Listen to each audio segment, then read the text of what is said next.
एक दफ़ा दूध पाक पढ़ ले। अस्सलातु वस्सलामु अलैका या सय्यदी या रसूल अल्लाह व अला आलिका व अस्हाबिका या सय्यदी या हबीब अल्लाह। आज मैं आपसे ऐसी 4 खूबियाँ शेयर करूँगा जो तो एक हर कामयाब इंसान के अंदर पाई जाती हैं, और अगर वो 4 खूबियाँ आप अपना लें तो आप भी कामयाब लोगों की फहरिस्त में शामिल हो जाएंगे। उसमें से जो पहली खूबी है ना, वो है सच्चाई। जो सच्चा इंसान होता है ना, वो बहुत तरक्की करता है। सच्चा इंसान होता है, उसके ऊपर अल्लाह का फजल हो जाता है। आपने अक्सर सुना होगा ना कि हम लोग कहते हैं यार वो फ़लाँ शख्स होते तो अल्लाह का बड़ा ही करम है, बड़ा ही फजल है। उस फजल की कोई वजह भी तो होती है ना, क्या ऐसे ही तो नहीं होता ना? कोई उसमें कोई ऐसी खूबी होती है, कोई अल्लाह ने उसको किसी नेकी की तौफीक दी होती है जिसकी वजह से उसके ऊपर अल्लाह का फजल हो रहा होता है। तो सच्चाई भी एक, सच बोलना भी एक ऐसी नेमत है अल्लाह की। जो बंदा सच बोलता है उसके ऊपर अल्लाह का फजल हो जाता है, और जब फजल हो जाता है तो फिर कामयाबी खुद ही इंसान को मिल जाती है। और दुनिया के अंदर कोई ऐसा मज़हब नहीं है, इस्लाम के अलावा भी कोई ऐसा मज़हब नहीं है जिसने सच को प्रमोट ना किया हो, जिसने सच का दर्श ना दिया हो। कोई भी ऐसा मज़हब नहीं है जिसने कहा होगा झूठ बोलो। हर मज़हब ने जो है वो सच को प्रमोट किया है। तो इसलिए अगर चाहते हैं कामयाब हो तो फिर हमने सच को अपनाना है, ठीक है ना। और दूसरे नंबर पे सच के बेशुमार फ़ायदे हैं। आप देख लें, सच्चा बंदा होता है ना, उसमें एक इत्मीनान होता है। और जो झूठा बंदा होता है, कहते हैं चोर की दाढ़ी में तिनका। वो जो झूठा होता है ना, वो सारी ज़िंदगी डर डर के गुजारता है। सच्चा बंदा मुतमईन होता है। फिर सच बोलने वाले के चेहरे पे नूरानियत होती है। अल्लाह पाक उसको एक इत्मीनान, एक नूर अता फरमाता है। जो झूठ बोलता है, झूठे पे अल्लाह की लानत है। उसकी शक्ल देख के पता लग जाता है लानत पहियाँ हैं, झूठ बोल बोल के। सही बात है। और फिर जो सच बोलता है, अब वो चाहे कारोबार करता है, चाहे कोई जॉब करता है, कुछ भी करता है, वो अल्लाह उसके काम में बरकत डाल देता है। जो झूठ बोलता है उसके काम से अल्लाह ताला जो है वो बरकत उठा लेता है, ठीक है ना। तो हमेशा जब सच बोलेंगे तो आपके काम में बरकत पड़ेगी, आपको जो है वो तरक्की मिलेगी। इसी तरह सबसे बड़ा एक और फ़ायदा सच का, जो सच है ना वो जन्नत का रास्ता है। इंसान सच बोलता जाता है यहाँ तक कि वो जन्नत में दाखिल हो जाता है। झूठ वो जहन्नम का रास्ता है। इंसान झूठ बोलता रहता है, आहिस्ता आहिस्ता वो जहन्नम की तरफ जाता रहता है। एक दिन आता वो जहन्नम में दाखिल हो जाता है, ठीक है ना। और जो झूठ है वो मुनाफिकों में से, यानी मुनाफिकत की एक निशानी है। नबी अलैहिस्सलातु वस्सलाम ने इरशाद फरमाएंगे ना कि जो मुनाफिक है वो जब बात करता है तो झूठ बोलता है। फिर अल्लाह पाक कुरान पाक में इरशाद फरमाता है कि सच्चे लोगों के साथ हो जाओ, यानी सच्चे लोगों की सोबत इख्तियार करो, सच्चे लोगों के साथ हो जाओ, ठीक है ना। तो सच्चाई अपनानी। अच्छा, सच बोलना ना मुश्किल ज़रूर होता है, लेकिन वो आपकी ज़िंदगी आसान बना देता है। झूठ बोलना आसान है लेकिन आपकी ज़िंदगी को मुश्किल बना देगा। तो सच बोलेंगे तो सौखा ही काम रहेगा, हमेशा आपके लिए आसानियाँ होंगी, ज़िंदगी में मुश्किलात नहीं आएंगी। सौखी ज़िंदगी गुजारनी है ना, सच बोली जाओ तो गुजारी जाओ। नबी अलैहिस्सलातु वस्सलाम ने ना एक दफ़ा सहाबा से इरशाद फरमाया, आपने कहा अगर तुम चाहते हो कि अल्लाह और अल्लाह के रसूल तुमसे मोहब्बत करें तो जब भी बात करो ना तो सच बोलो। इसी तरह नबी अलैहिस्सलातु वस्सलाम ने इरशाद फरमाया कि हमेशा सच बोलो, चाहे तुम्हें उसमें सच बोलने की वजह से तुम्हें जितना मर्जी भारी नुकसान नज़र आ रहा हो, चाहे तुम्हें अपनी मौत नज़र आए सच बोलने में, लेकिन तुमने बोलना सच है। इसी तरह नबी अलैहिस्सलातु वस्सलाम से पूछा गया कि क्या मोमिन जो है वो कंजूस हो सकता है? नबी अलैहिस्सलातु वस्सलाम ने कहा हो सकता है कंजूस। फिर पूछा गया कि क्या मोमिन जो है वो बुज़दिल भी हो सकता है? प्यारे आका ने फरमाया कि बुज़दिल भी हो सकता है। फिर जब आपसे पूछा गया क्या मोमिन झूठ बोल सकता है? नबी अलैहिस्सलातु वस्सलाम ने कहा झूठ नहीं बोल सकता मोमिन। यानी ईमान और झूठ एक जगह पे दोनों चीज़ें जमा नहीं हो सकती। जहाँ पे ईमान है वहाँ पे झूठ नहीं है, और जहाँ पे झूठ है वहाँ पे ईमान नहीं है। दोनों में से एक चीज़ होगी। यानी मोमिन है, प्यारे आका ने फरमाया झूठ नहीं वो बोल सकता, वो कंजूस भी हो सकता है, वो बुज़दिल भी हो सकता है, लेकिन वो झूठा नहीं हो सकता। तो अगर आप चाहते हैं कि आप लोग भी कामयाब लोगों की फहरिस्त में शामिल हो जाए, फिर पहला काम हमने क्या करना है? सच बोलना है, ठीक है। अच्छा, दूसरी खूबी क्या होती है कामयाब इंसान की? वो ट्रस्ट वर्दी पर्सन होता है, उसके ऊपर हर बंदा ट्रस्ट करता है। देखें, आपको ऐसा शख्स होना चाहिए जिसके ऊपर आपके माँ बाप, आपके बहन भाई, आपके दोस्त अहबाब, आपके कुलीग, हर बंदा आंखें बंद करके एतबार कर सके आपके ऊपर। जिस बंदे पे हर बंदा एतबार करता है ना, जो ट्रस्ट वर्दी पर्सन होता है, उसकी ज़िंदगी के अंदर कामयाबी के मौके भर जाते हैं। अच्छा, अब सवाल ये पैदा होता है कि ऐसा क्या किया जाए कि लोग हमारे ऊपर ट्रस्ट करें? कोई बता सकता है क्या काम किया जाए? 4 काम करने हैं। अगर आप चाहते हैं कि आप ट्रस्ट वर्दी पर्सन बन जाएं, लोग आपके ऊपर एतबार करें, आप पर भरोसा करें, तो 4 काम आपने करने। पहली जो नुमान ने बात की कि आप अपनी ज़ुबान के पक्के हों। ये नहीं कि आप एक बात करें, कल आप कोई और बात करें, परसों आप कोई और बात करें, या आप कहें कुछ और करें कुछ, आपके कोलो फेल के अंदर तजाद हो।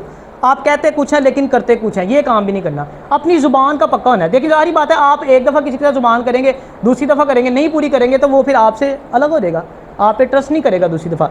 दूसरा जो आपने काम करना है ना, अपनी गलतियों को तस्लीम करना सीखें। अगर आपसे गलती हुई है, गलती को माने, माजरत कर लें। अगर किसी की बात बुरी लगी है तो फिर आप उसको बताएं कि भाई मुझे ये तुम्हारी बात बुरी लगी, लेकिन उसको भी माफ़ कर दें। तीसरा काम जो आपने करना है, अगर आप चाहते हैं कि लोग आप पे एतमाद करें, तो अगर कोई आपका दोस्त, आपका चाहने वाला आपके साथ कोई बात शेयर करता है तो आप उसकी इजाज़त के बगैर उस बात को आगे किसी से शेयर ना करें। अब मैंने आपसे कोई बात शेयर की, ज़ाहिर बात आप किसी शेयर करेंगे तो मैं अगली बारी तो नहीं आपसे करूँगा, ट्रस्टवर्दी तो ना हुए, फिर शेयर नहीं करना आगे उसके साथ। चौथा काम जो आपने करना है ना, जजमेंटल नहीं होना, नॉन जजमेंटल होना है। ये मैंने लास्ट भी आपको लेक्चर में बात बताई थी, फिर दोबारा बता दे तो जो नहीं थे उनको पता चल जाएगा। एक पर हम ना छोटी सी बात के ऊपर एक राय कायम कर लेते हैं किसी शख्स के बारे में भी, थोड़ी सी बात होगी ना, उसको जाने बगैर हम सिर्फ उस एक बात की बुनियाद पर हम कहते हैं ये बुरा शख्स है। एक प्रोफेसर थे ना, वो एक गांव से गुजर रहे थे, दोपहर का टाइम था, बड़ी तेज़ धूप थी, वो किसी दरख्त के नीचे खड़े होकर थोड़ी देर के लिए उनका रेस्ट कर लूँ ज़रा। अब उसी जो गांव का एक शख्स दूर दराज खड़ा था, कुछ थोड़े से फासले पे, वहाँ से देख रहा था वो कि प्रोफेसर साहब खड़े होकर सांस ले रहे हैं। उसने सोचा यार हमारे गाँव से गुजर रहे हैं तो मैं इनको पानी पूछ लूँ। वो प्रोफेसर साहब के पास आया, उसने कहा जी प्रोफेसर साहब पानी सा नहीं पिएंगे, आप दूर से आए हैं, थके हुए लग रहे हैं। उन्होंने दिल में सोचा, वो अच्छा प्रोफेसर भी थे और वो राइटर भी थे, उन्होंने दिल में सोचा यार ये कितना अच्छा बंदा है यार, वहाँ से चल के आया, स्पेशल मुझसे पानी पूछा है, मैं इसके बारे में स्टोरी लिखूंगा। उन्होंने कहा ठीक है तुम पानी लेके आओ मेरे लिए। चला गया पानी लेने के लिए, 5 मिनट गुजरे, 10 मिनट गुजरे, 15 मिनट, बंदा ही ना आवे। उन्होंने सोचा यार चवल जहा बंदा सी, मैं भी इन्हू चंगा समझने लग गया। अच्छा अब ये सोच ही रहे थे कि दूर से वो आता हुआ दिखाई दिया। अब वो चुप करके जब पास आया, उन्होंने पूछा भाई कहाँ रह गया था, इतनी देर होगी, मुझे आगे प्यास इतनी लग रही थी। उसने कहा प्रोफेसर साहब मैंने सोचा आप इतनी दूर से आए हैं, थके हुए हैं, तो पानी क्या लेके आना, मैं स्कंजवी बना दूँ। कहता मैं बाग में गया, फ्रेश मैंने नींबू तोड़े तो मैं ये स्कंजवी बना गया के लिए आपके लिए। प्रोफेसर साहब ने सोचा वो यार मैं क्या इसके बारे में गलत सोचा था, तो बड़ा गुड बंदा है। स्कंजवी पकड़ी जनाब, पहला घूंट भरा, स्कंजवी फीकी थी, फिर सोचा है गई चवले मैं तो अभी चंगा समझने लगे।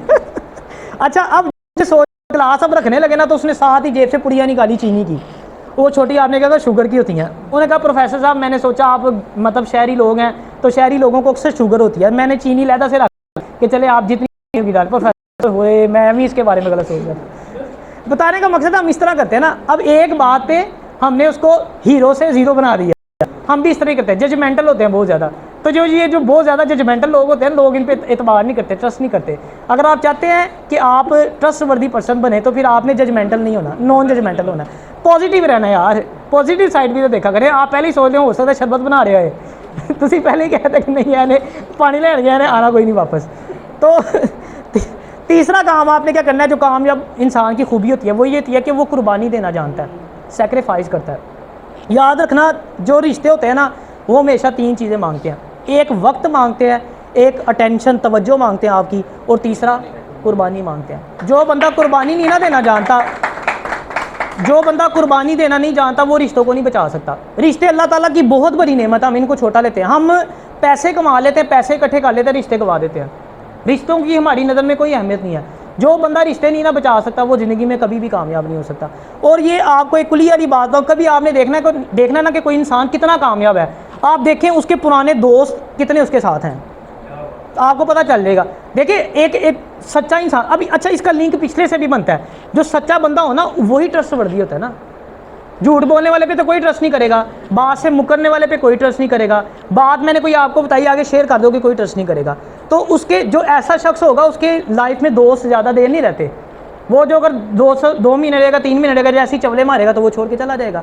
यानी जब आपने देखना किसी बंदे को कामयाब है कि नहीं है, देखो पिछले पुराने दोस्त इसके साथ कितने हैं इसके, अगर तो वो सारे उसको ले। रिश्तों को निभाना बड़ा काम है भाई, मैंने तय कुर्बानी मांगते हैं, वक्त मांगते हैं, तवज्जो भी मांगते हैं, सारा कुछ देना पड़ता है आपको। नहीं देंगे तो छोड़ के चले जाएंगे आपको। खुश तो कभी भी कोई नहीं होता, ये तो बात छोड़ देना, लेकिन सारे भी नहीं होते ऐसे कि सारे खुश ना हो। क्या हुआ? कुछ नहीं हुआ। खुश की अगर बात करें ना तो खुश कोई भी नहीं होते, अल्लाह नू राजी करना है, बंदे नू नहीं राजी करना हमने, ठीक है ना। अच्छा चौथा जो काम आपने करना है वो क्या है, जो कामयाब शख्स होता है ना वो अपने आप को धोखा नहीं देता कभी भी, ये बात याद रखना। अब अपने आप को धोखा देना क्या होता है, कोई बताएगा? अपने आप को धोखा देना, अपने आप को धोखा देना, एक तो किसी को धोखा देना होता है ना, वक्त बर्बाद करना। बिल्कुल, एक बात याद रखें, ये ज़िंदगी आपकी अपनी है, जो करना है ना वो आपने करना है, किसी ने बाहर से आके आपकी ज़िंदगी को तब्दील नहीं करना। अगर आप ये कहें ना कोई बाहर से आएगा, कोई आके मेरी ज़िंदगी बदल जाएगा, ऐसा नहीं होना। ये ज़िंदगी आपकी ना गाड़ी की तरह है, इसके ड्राइवर आप खुद हो, इसका स्टीयरिंग आपके हाथ में है। आपकी मर्ज़ी है इसको खाई में ले जाओ, आपकी मर्ज़ी है मोटरवे चढ़ा दो, टैमो टैम पहुँच जाओ मंजिल से, यानी आपकी मर्ज़ी है। अगर आप कहेंगे कोई बाहर से आके आएगा, कोई भी नहीं आके करेगा। आप नहीं करेंगे, आपका नुकसान है। आप उसको बेहतर बनाएंगे तो वो आपका ही फ़ायदा लेनी, यानी कि कहने का मकसद ये है जो करना है वो आपने करना है, किसी दूसरे ने आके आपकी जो है ना वो ज़िंदगी नहीं चेंज करनी।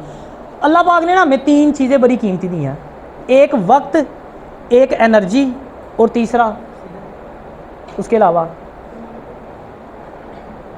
सोर्सेज। वक्त, एनर्जी और सोर्सेज। जो बंदा ये 3 चीज़ें बर्बाद करता है ना, अब हम लोगों का क्या रूटीन होता है, हम वक्त भी ज़ाया करते हैं, एनर्जी जो अल्लाह ने दी है, ताकत दी है, वो भी हम ज़ाया करते हैं। उसके अलावा हम जो है वो तीसरा मैंने क्या, सोर्सेज को भी ज़ाया करते हैं। ये तीनों चीज़ें जो ज़ाया कर रहा होता है ना, वो समझ ये रहा होता है कि शायद मैं उस्ताद को धोखा दे रहा हूँ, मैं अपने माँ बाप को धोखा दे रहा हूँ, मैं अपने दोस्तों को धोखा दे रहा हूँ। वो समझ ये रहा होता है, लेकिन असल में वो किसको धोखा दे रहा होता है, अपने आप को धोखा दे रहा होता है। लेकिन जो कामयाब शख्स होता है वो ये काम नहीं करता, ना वो अपनी एनर्जी ज़ाया करता है, ना अपने सोर्सेज को ज़ाया करता है, ना अपने वक्त को ज़ाया करता है, वो खुद को धोखा नहीं देता। तो कामयाब होना है तो ये 4 आपने काम करने हैं, ठीक है ना यार। अगर आप रोज़ की ना 1% भी अपनी ज़िंदगी में चेंज लाना शुरू कर, ना ज़्यादा करो कोई बात नहीं, 1%, तो आपकी ज़िंदगी तब्दील हो जाएगी। अगर आप वो हासिल करना चाहते हैं ना जो आज तक आपने हासिल नहीं किया, फिर भाई वो करना पड़ेगा जो आज तक आपने नहीं किया। अगर आप सोचोगे ना खुद ही हो जाएगा, कुछ भी नहीं होगा खुद ही। ये छोटी छोटी बातें थे, 5-10 मिनट का लेक्चर होता है, अगर आप इस पर भी अमल करते रहो, थोड़ा थोड़ा थोड़ा थोड़ा अपनी लाइफ में चेंज लाते रहो, एकदम से कुछ नहीं होगा बेशक, लेकिन थोड़ा थोड़ा करते रहोगे तो ज़िंदगी बदल जाएगी आपकी। अल्लाह ताला हमें अमल की तौफीक अता फरमाए।